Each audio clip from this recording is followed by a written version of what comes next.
फैसला हो गया, लेकिन फिर कुछ ही घंटों बाद एलओसी पे दोबारा फायरिंग देखने को मिली, लेकिन फिर बयान भी आ गया है सरकार डिपार्टमेंट की तरफ से कि 11 बजे के बाद दोबारा कोई फायरिंग नहीं हुई। नहीं, इसकी टाइमलाइन देखने की ज़रूरत है। मैं समझता हूँ कि हमने भुगता था, पीड़ित पक्ष हम थे, और हमने एक बहुत ही टारगेटेड इंटरवेंशन किया था, प्रिसीजन के साथ। सिविलियन कैजुअलिटी ना हो इंश्योर किया, मिलिट्री इस्टेब्लिशमेंट को ना छुआ, आतंक की प्रयोगशालाओं पर सिर्फ वार किया, 9 आइडेंटिफाइड प्लेसेस। उसके विपरीत हमने अपने लोग खो दिए, अपने नागरिक खो दिए, अपने ऑफिसर्स खो दिए। तो ये दो आर्मी का फर्क भी है, एक रिस्पॉन्सिबल प्रोफेशनल आर्मी इंडिया की, और उधर एक रोग स्टेट की आर्मी। बहरहाल थोड़ा असहज इसलिए हुआ कि हमारी ब्रीफिंग से पूर्व अमेरिकन प्रेसिडेंट ने घोषणा की। ये शिमला समझौते के तहत भी ये कतई उचित नहीं था, और मैं समझता हूं कि इसका प्रतिकार जिस भी रूप में करें, सरकार ने की कोशिश कि मध्यस्थता किसी की नहीं है, लेकिन एक मध्यस्थ जो अपने आप को सेल्फ डिक्लेयर्ड सरपंच समझते हैं पूरी दुनिया के, उनके बयानात मैं समझता हूं कि हमारे जैसे विशाल लोकतांत्रिक देश के लिए उचित नहीं है। सर, डोनाल्ड ट्रंप ने एक ट्वीट करके बताया, तो अभी दोबारा उन्होंने एक ट्वीट किया है जिसमें उनका कहना है कि I am proud of the strong and unwavering powerful leadership of India and Pakistan.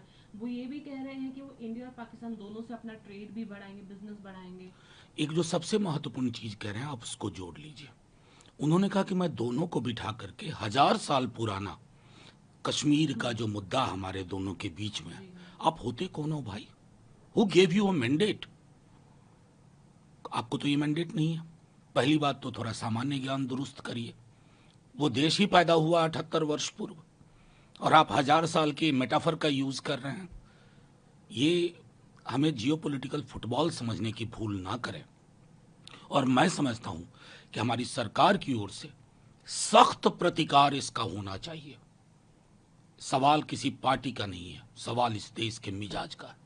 आप हैं कौन सरपंच साहब कि आप कहते हैं हम ऐसा करेंगे वैसा करेंगे? मुझे ऑफिशियल रिएक्शन अपने देश का चाहिए, और अमेरिकन इस्टेब्लिशमेंट को ये जरूर कहूंगा, 71 में भी आपने बहुत कोशिश की थी। ये देश ऐसा है ना, कुछ बात है कि हस्ती मिटती नहीं हमारी। सर, 1970 पारिस एंड ड्रू कर जा रहे हैं क्योंकि उस टाइम पे इंदिरा गांधी जी हमारी प्रधानमंत्री थी, तो ये बताया जा रहा है कि उस समय कैसे जंग जीती थी हम लोगों ने, और इस बार कैसे सीज फायर कर लिया, पीछे हट गया इंडिया। मैं समझता हूं कि ये थोड़ा अतिरेक में जाने से हमें बचना भी चाहिए। हालांकि बहुत लोगों को जिनकी स्मृति में 71 था, उन्हें कल इस बात का भान हुआ, क्योंकि उस समय अगर मैं मेरी मेमोरी सही कह रही है तो निक्सन थे प्रेसिडेंट, और उनकी तमाम कोशिशों के बावजूद बांग्लादेश के लिबरेशन में जो हमारी भूमिका हो सकती थी उसका निर्वहन हुआ। हमने उनकी धमकियों को प्रतिकार किया। संदर्भ बदले हैं, इसमें कोई दो मत नहीं है। टेक्नोलॉजी बदल गई है, जियोपॉलिटिकल अगर उसका स्ट्रक्चरल अरेंजमेंट देखें तो वो बदल गया है। लेकिन मैं समझता हूँ एक देश के रूप में हमें साझा स्वर रखना चाहिए। मुझे कष्ट हुआ कल जब बीजेपी फॉर इंडिया, अब तक देश में एक इकोसिस्टम था, देश का इकोसिस्टम, कल आपने ला करके बता दिया ये पहले वाली। तो उसके प्रतिकार में सामान्य लोगों ने, ना सिर्फ पॉलिटिकल पार्टी का हैंडल, सामान्य लोगों ने वो 71 वाली बात करनी शुरू कर दी।